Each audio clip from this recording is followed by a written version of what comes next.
สบายดีพ่อแม่พี่น้องเบิร์ดสุขุสุคนพอกับช่องพ่อแม่บุดาสแนลคือเก่าพี่น้องมาพี่น้องมามื้อนี้เนื้อตุ๋นพี่น้องใส่กับเส้นมาม่านี่เป็นเนื้อตุ๋นมื้อนี้นี่เนื้อตุ๋นมาใส่กับเส้นมาม่าพี่น้องก๋วยเตี๋ยวเนื้อตุ๋นมาแซ่บๆเหมือนกันว่าอยู่ทั้งไกลทั้งไกลเนาะต่างประเทศและนอกประเทศพี่น้องประเทศไทยประเทศลาวผักสลัดงามๆคือเก่าแล้วก็มีผักหอมเฮ้ยผักหอมปอบอยู่บ้านเอิ้นผักหอมปอบพี่น้องแล้วมีหมักถั่วแล้วมีกะปิมื้อนี้มาแซ่บๆเลย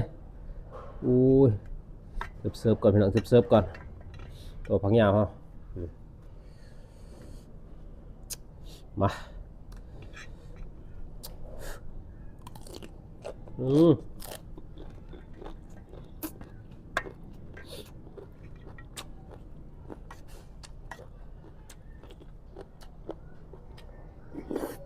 อืม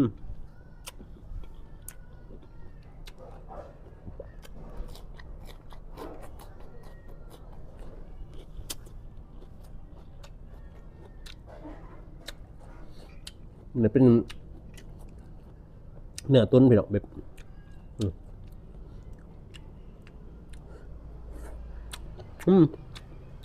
เปื่อยครับมาอืม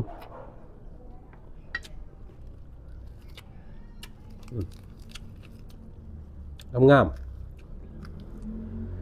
ช่วงนี้ช่วงนาพักพี่น้อง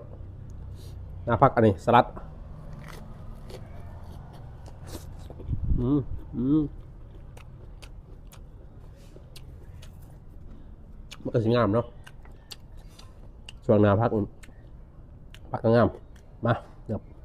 เมื่อเปื่อยอืม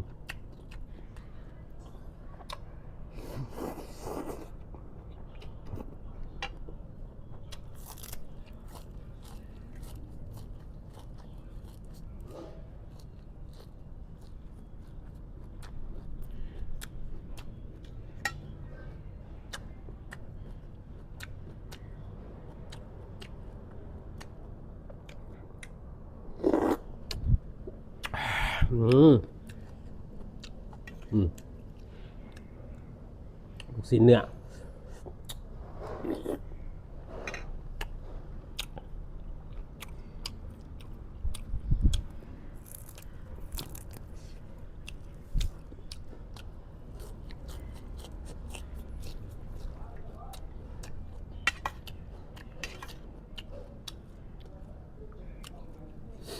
มาคำใหญ่ๆอืม